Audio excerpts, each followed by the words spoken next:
For Team Deborah, ready na? Okay, once again, let us give them a round of applause!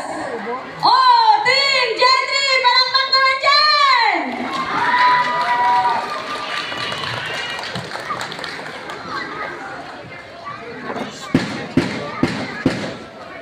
Sa ilalim ng paniniil ng Haring si Jabin ng Kanaan at ng kanyang general, hinimok ni Deborah si Barak na pangunahan ng hukbo ng Israel upang makamit ang tagumpay dahil ang bayang ito ay hindi sumusunod sa utos ng Diyos. Bagkus, sila ay sumasamba sa mga Diyos-Diyosan.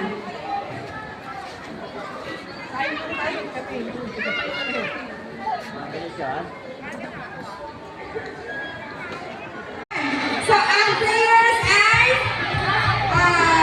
hila nyo as hard as you can. Sige, go na. And then, Wala mo na hihila! Grabe ito mga green screen. Apat lang sila pero naghihila na sila. Okay, kung sino. Okay. Hindi sila balance, diba? Pero kung sino ang manalo, sila na ang winner. Ay, hindi pala. Ilang beses? Ilalaban pa pala kayo. Wala 1, 2, 3. Win-win. 2, 3. Wala nang change. Ano to? Isang pasada lang po. Isang pasada lang to.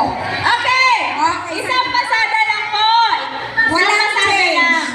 Okay, isang pasada lang. Okay, napansin nyo? Mas marami sa kabila. Mas gogi sa kabila kasi po NTP versus pero equal po sila sa original na ano. Siguro may sakit. Okay. Sige na.